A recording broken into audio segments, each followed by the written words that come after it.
Hey guys, welcome back.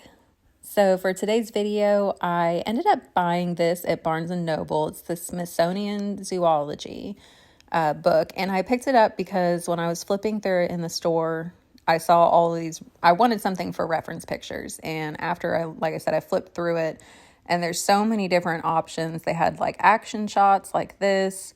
There were really cute close-ups of some animals, and even like anatomy, showing bones and muscle structure, which is really exactly what I wanted. Look at the bird. It's so cool. So I picked this up and I decided today, instead of just randomly picking a number, I would just flip through and see what I landed on.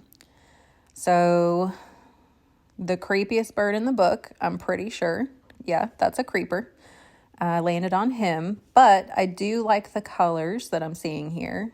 So this is a Lemurgerer. It's a Lemurgerer. Anyway, so after I got over the name and that really creepy face, it is now up to Sylvia to pick our utensil of the day. She loves it. Don't put your ears back. Pick with me. I'm going to activate your natural instincts, and you're going to pick one. Pick a tool. Okay, thank you. Judge much. Good Lord. Thanks for your help, Sylvia. So anyway, I just wanted to kind of go through the last couple of months. I've had this video recorded in my phone probably since the beginning of December. I'm not sure. I could check on my Instagram and see when I actually uploaded the actual finished sketch to my Instagram. But I'm just going to guess that it was around Black Friday or the beginning of December. So again, this is extremely delayed, partially because I work in retail, partially because I'm a procrastinator, and majorly because I, for the millionth time, recorded this entire video in basically selfie mode or the upright aspect instead of the 16 by 9 or whatever it is that YouTube wants you to record it in. So for the last time, I am committing that this is the last time that I will do that to myself. And you will not have to watch any more teeny tiny videos like this that is just up and down instead of, landscape style like it should be. So you can actually get in there and look at what I'm doing. So, but I appreciate y'all working with me. We're learning. I'm learning together with you, not so much the art, but more so the editing side of this. But hey, we're getting in some art too.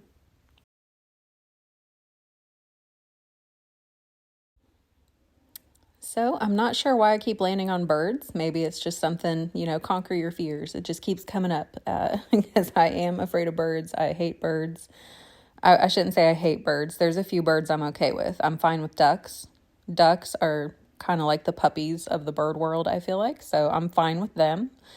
And I am fine with penguins because they're more like dolphins than birds. So here we go. That was my cat. Yeah, I think he's creepy too, honey. He's very creepy. We shouldn't look at him. But now we have to look at him because we're drawing his face. So, and he has this like dangly thing on his beak. And not me judging, an animal just for being what it is. I mean, he's allowed to exist. He can he can exist in this world. He just thankfully exists far, far away because my God, look at the face. But one of the reasons I didn't skip past this were these feathers. I looked at that and I thought, okay, that is an insane amount of feathers. I like the way they're layered and just the direction of them and how they look in the photograph. So that was actually one of the reasons that I looked past that creepy smile and decided to keep working on this instead of, flipping to something cuter.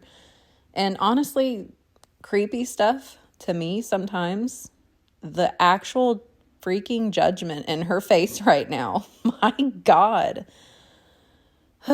Anyway, creepy stuff to me, or not necessarily creepy, but just things that aren't cute and fluffy, for whatever reason, tend to be easier for me to draw. So while I did, accept it, it was a bird. I didn't want to do it. So there was that little bit of struggle, but I also accepted it because I knew deep down I could get those shapes in. I was familiar with, the shading that I would need to do, and just kind of wanted to test out this new, sketchbook and the new Smithsonian book just to see what I could get out of it. But yeah, I thought his feathers were just layered in a really cool way. It was very distinct, 3 to 4 layers, and the feathers would just get bigger as you went back on the wing. So it stood out so much in the photograph that I just really wanted to get that on the paper. Always helps when you're motivated by your subject, and at least, if you're afraid of it, you can still sketch it. It's not going to hurt me. He's somewhere in Africa, I think. We'll go over the Lemurgery facts at the end of this video. I'm pretty sure he lives in the safari somewhere, so he's not going to be around me ever. But yeah, I just wanted to say thanks to anybody who's, kind of stuck around and waited for me and my videos to start popping up again. I've had some people message me that I haven't, talked to in years and just, say that they enjoyed it and we're waiting on the next one. So that's cool. Even if it's just a few people out there checking it out, it's something that I wanted to get done, and I do need to stop procrastinating about uploading videos. So there's my little self-growth moment, I guess, from this past week, which I'm also planning a wedding. There's a lot of things happening. I work in retail, so we all know, if you work in retail, you already know this is like the post-war era. We made it through Black Friday. We fought the good fight in New Year's, and we're going to have President's Day coming up, and then we'll be fine. For just a minute, we'll have a little bit of a breather. But that plus planning a wedding, for this summer has kind of just got me overwhelmed a little bit. And it's not that I actually haven't been doing art. I've gotten into a really good sketchbook routine at night. I tend to try to draw something every single day. And I do have a completed sketchbook. I think I posted that on my Instagram as well, that I was super excited and I couldn't wait to do my first sketchbook tour. And I'm still going to do that. It's just not yet. That'll probably be my next video. So we'll make that a goal. Like next Monday's video will be the sketchbook tour for what I went through with Inktober, and basically to kind of walk through all the stuff that you guys didn't see and haven't seen because I haven't posted that's in there. Yeah, there's just the last little bit of feathers. I ended up deciding not to completely what I would call finish it, because this is more about getting it down and getting quicker. The whole point of a sketchbook to me, at least right now, is getting quicker at shapes, getting quicker at reading, the subject of what I'm trying to put on the paper. So it's not necessarily to create a finished work. It's more to, can you tell what it is? Do you think that the shading is correct? Do my values come through to make it look believable and readable? So that is the whole goal. So again, I could have went a little further, but there he is. There he is, a little bit smaller, and the bottom wing a little bit off the page. And now, he's acceptable over here.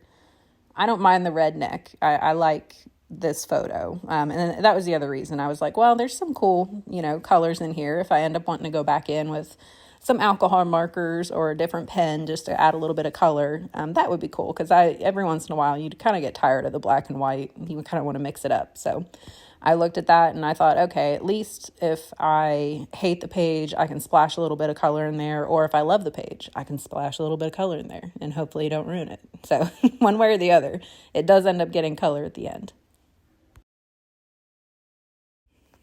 But yeah, back to what I was saying. I've been in a really good routine. I feel like Inktober and having to commit to something like a daily drawing or at least a couple of days a week drawing, it kind of snapped me out of my little art funk that I had been in. And it did make me faster, and it made me realize, the importance of just having a sketchbook, to play in. I mean, that's really the best way to put it. You just need something to play in and get your ideas on paper and move on. And no matter what you put down, it helps you in some way, at least me. So every night I've been sitting down and trying to sketch something, whether it's just a doodle. I mean, sometimes I literally just sit down and just scribble with the pen until I see something come out. And other times I pick up a book like this. I've gotten a few more reference books that I really, really love, from Barnes & Noble in my last couple of trips. So we'll go through those too, as I start working through them. But I loved this Smithsonian book. There's so many good pictures in it for reference.